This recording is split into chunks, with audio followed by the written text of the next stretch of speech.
Bonjour à tous et bienvenue pour notre méditation quotidienne.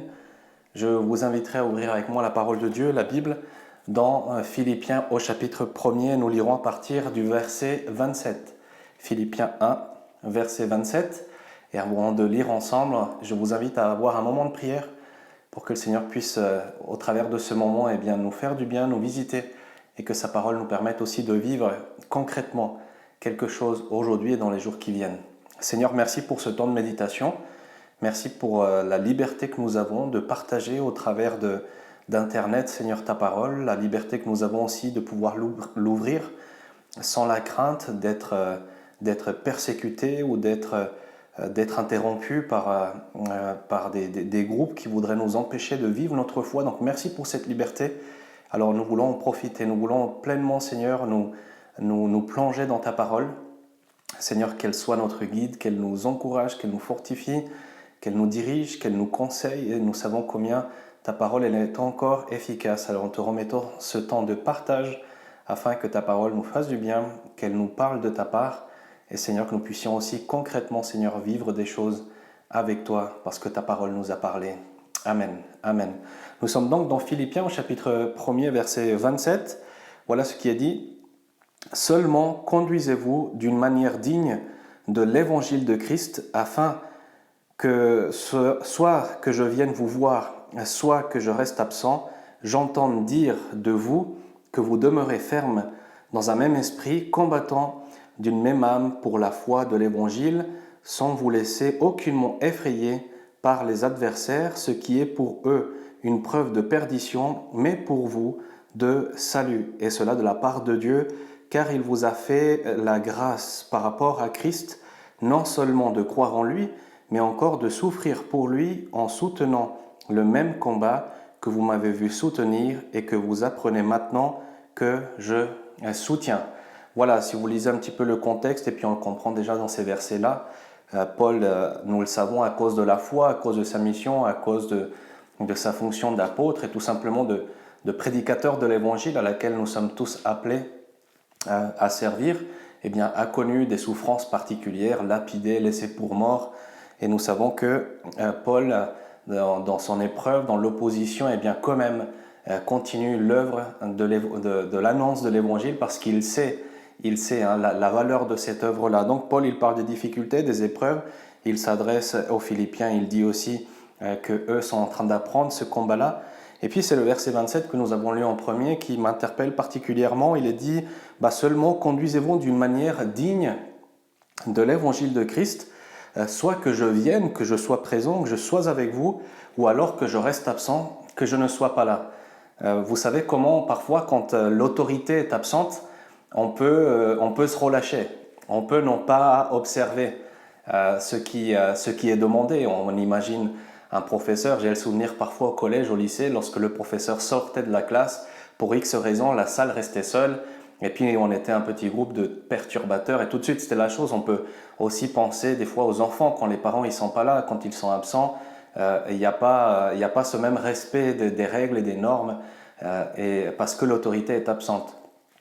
Paul ici, il dit, finalement que je sois présent ou pas, conduisez-vous d'une manière digne de l'évangile de Christ.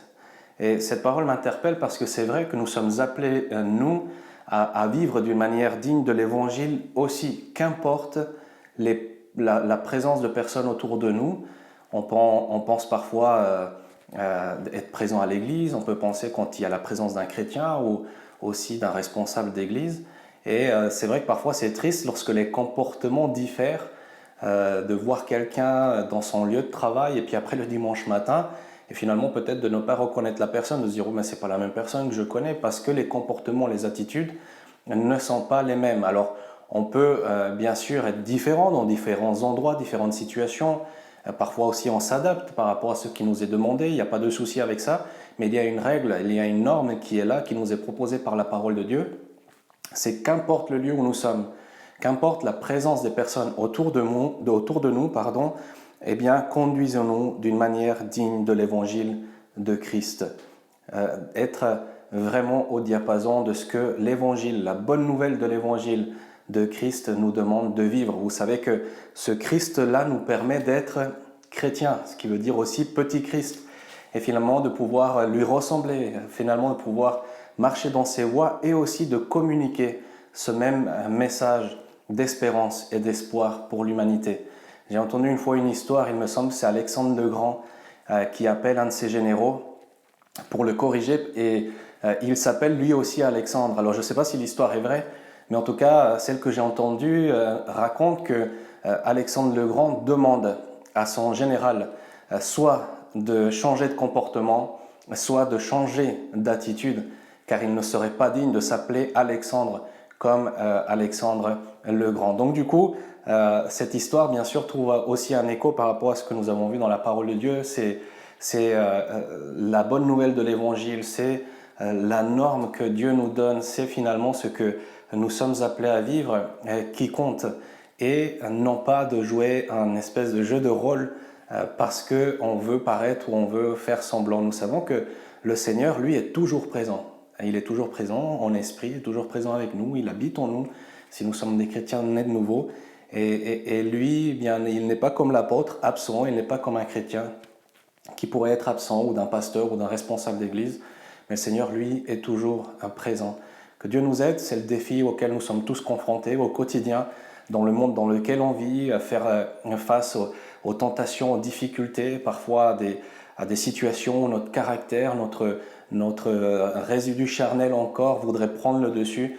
Que Dieu nous aide à nous comporter dans nos attitudes, nos comportements, dans ce que nous disons et même au-delà de ça, c'est-à-dire même ce que nous pensons, ce que nous avons dans le cœur, que l'on puisse se conduire d'une manière digne de l'Évangile. Amen.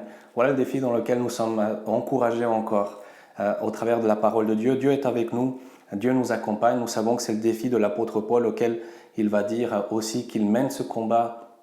Eh bien, c'est aussi le nôtre, c'est celui de tout chrétien. Mais nous voulons en faire non pas un combat triste, mais c'est un combat de joie parce qu'il est possible de vivre selon l'Évangile. Cela nous était impossible auparavant. Aujourd'hui, c'est possible. Alors, on relève ce défi avec joie et vraiment avec cette possibilité de pouvoir ressembler à Jésus-Christ dans notre quotidien. Que Dieu nous aide. Je vous invite à avoir un moment de prière et de recherche aussi de la face de Dieu. Pourquoi pas continuer après le fait que cette vidéo se coupe, mais continuer à chercher la face de Dieu, demander Seigneur encore, fais ton œuvre en nous et avec moi. Seigneur, merci encore pour ta parole qui nous invite à considérer, Seigneur, que premièrement, Seigneur, toi tu es toujours présent, on l'a dit, on l'a partagé, nous savons que tu es avec nous tous les jours. Nous savons que celui qui est né de nouveau eh bien, devient l'habitation de Dieu en esprit. Alors merci pour ta présence au quotidien, elle est précieuse, elle est pour nous un trésor. Mais Seigneur, nous ne voulons pas nous oublier, Seigneur, que toi tu es présent. L'apôtre Paul, lui, il dit qu'importe s'il est présent, s'il n'est pas là, il invite les chrétiens à se conduire d'une manière digne de l'évangile de Jésus-Christ. Alors Seigneur, nous voulons aussi, Seigneur, que cette parole trouve un écho dans notre cœur. Qu'importe les témoins, qu'importe ceux qui nous voient, qu'importe les personnes présentes, Seigneur, aide-nous à être toujours vrai, Seigneur, toujours être authentique, un chrétien tout simplement qui te ressemble, quelqu'un qui est sel et lumière sur cette terre, comme tu nous l'as dit, Seigneur. Alors nous voulons relever ce défi avec joie, Seigneur. Merci parce que nous pouvons briller, Seigneur, dans ce monde, dans cette société. Donne-nous d'être de ceux qui communiquent la paix, la joie et l'espérance, Seigneur, aussi au travers de la bonne nouvelle de Jésus-Christ, Seigneur. Merci encore, dans le nom de Jésus, nous prions. Amen.